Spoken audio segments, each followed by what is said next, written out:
90 के दशक की फिल्मों का जिक्र हो और आयशा जुल्का का नाम ना आए, ऐसा हो ही नहीं सकता। अपनी मासूमियत, चुलबुली अदाओं और दमदार अभिनय से दर्शकों के दिलों पर राज करने वाली आयशा जुल्का ने उस दौर में एक से बढ़कर एक सुपरस्टार्स के साथ काम किया और कई हिट फिल्में दी। लेकिन जितना चमकदार उनका करियर शुरू हुआ, उतना ही विवादों और गलत फैसलों से उनका नाम जुड़ गया, जिसने उनके फिल्मी सफर पर एक स्थायी छाया डाल दी। मुंबई की आयशा बचपन से ही एक्ट्रेस बनने का सपना देखती थी। महज 11 साल की उम्र में उन्होंने फिल्म कैसे कैसे लोग साल 1983 में एक बाल कलाकार के रूप में अपनी झलक दिखाई। लेकिन बॉलीवुड में असली पहचान उन्हें साल 1991 में सलमान खान के साथ फिल्म कुर्बान से मिली, जिसमें उन्होंने चंदा के किरदार में अपनी जिंदा दिली और अभिनय से सबका दिल जीत लिया। इस फिल्म के बाद उन्होंने पीछे मुड़कर नहीं देखा और आमिर खान के साथ जो जीता वही सिकंदर और अक्षय कुमार के साथ खिलाड़ी जैसी बड़ी हिट फिल्मों का हिस्सा बनी। जो जीता वही सिकंदर में उनकी परफॉर्मेंस को दर्शकों और समीक्षकों दोनों ने सराहा, जिसने उन्हें रातों रात बॉलीवुड की टॉप हीरोइनों में ला खड़ा कर दिया।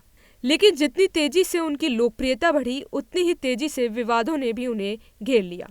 मीडिया और फिल्म गॉसिप मैगजीन के उस दौर में उनकी निजी जिंदगी, अफेयर्स और फिल्म चयन को लेकर कई अफवाहें उड़ी। इसी वजह से उन्हें मोस्ट कॉन्ट्रोवर्शियल न्यू कमर का टैग दिया गया, जो उनके करियर पर एक स्थायी दाग जैसा बन गया।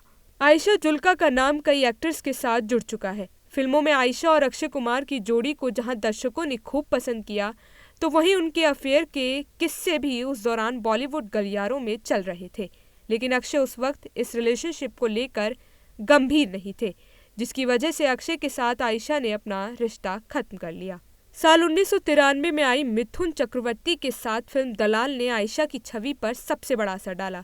हालांकि फिल्म ने बॉक्स ऑफिस पर अच्छा प्रदर्शन किया, लेकिन इसके एक दृश्य ने आयशा को अंदर से झकझोर दिया। दरअसल फिल्म में एक आपत्तिजनक रेप सीन बिना आयशा की जानकारी के बॉडी डबल से शूट किया गया था। उन्हें इस सीन की जानकारी तक नहीं थी और एक पत्रकार के जरिए जब उन्हें इस बात का पता चला, तो उन्होंने इसे धोखा और विश्वासघात करार दिया। आयशा ने इस मुद्दे को लेकर Indian motion picture producers association में शिकायत भी दर्ज कराई, लेकिन तब तक मीडिया में यह मामला खूब तूल पकड़ चुका था। इस विवाद ने उनकी छवि को इस कदर प्रभावित किया कि उन्हें बड़े बैनर की फिल्म में मिलना बंद हो गई और उन्हें छोटे स्तर की फिल्मों में काम करने पर मजबूर होना पड़ा।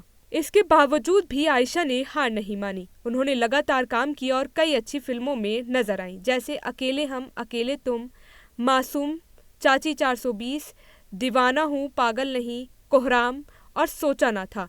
अभिनय की इस यात्रा में उन्होंने न सिर्फ फिल्में की, बल्कि टीवी और ओटीटी की दुनिया में भी अपनी मौजूदगी दर्ज कराई।